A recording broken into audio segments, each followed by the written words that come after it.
$2,000 each for every single individual who attended a meeting that was set up by the National Party person. The one who, Mr. Chairman, the National Party person who is currently responsible for wrecking TV3.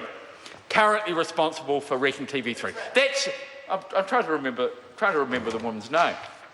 We'll get there soon. We'll get back to her. She was the one who the group led by Jonathan Young said should not be on the group, but the cabinet overruled them.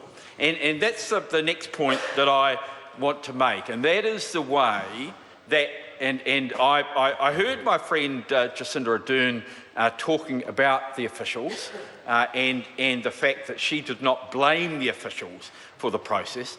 But, Mr. Chairman, I am going to be looking very carefully at the instructions that were either issued or not issued in this area. Because if instructions were not properly given to officials, then in my opinion they have been involved in unnecessary and very questionable expenditure. Mr. Chairman, I want to especially refer to the Electoral Commission and the advertising that they have booked up before this legislation is passed. In legislation that they have booked up in anticipation of this legislation passing and for which there is apparently no refund. So, Mr. Chairman, the question I have got to ask, as we consider the purpose of this bill, is whether there has been a direction from the government to do that, and if there has been, what the hell are the government doing directing the Electoral Commission anyway? Because they don't have the right to do it.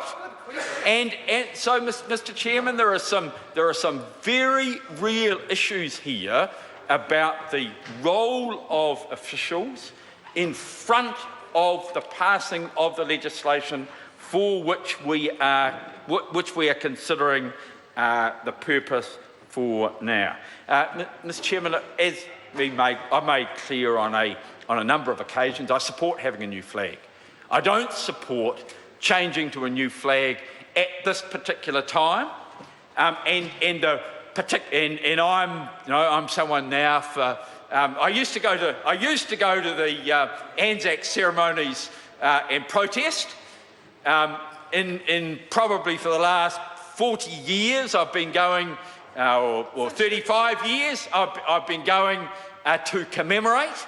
But I've had a longer association than many members with Anzac Day. But what I do know is that soldiers who have served deserve respect, and they deserve to have their views listened to and heard. And I say to Chris Bishop, I say to John O'Naylor, I say to Alfred Naro, who were in the select committee, and they denied the RSA having more than 10 minutes to put their view. I say to them, those men and women have served New Zealand, and Chris Bishop, you can laugh all you like at the service that they have given, but I say that you are a disgrace. You are a disgrace to cut back. Oh, sorry. Chris Bishop is a disgrace. He knows he's a disgrace because what he did is he not only cut the time allowable for cut back to 10 minutes, the time allowable for people who had served New Zealand, but he's come to this House with a big smirk on his face and he thinks it's funny.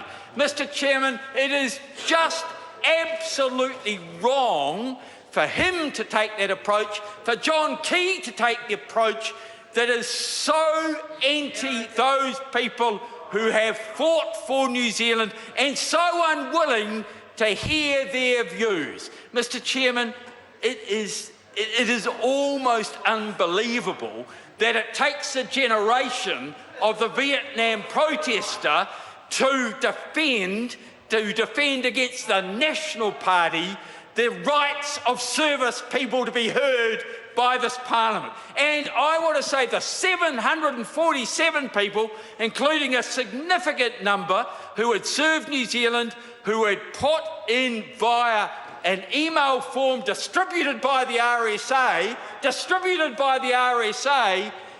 they were denied the right to come to the Select Committee. 747 individuals who wanted to give their views to the Select Committee.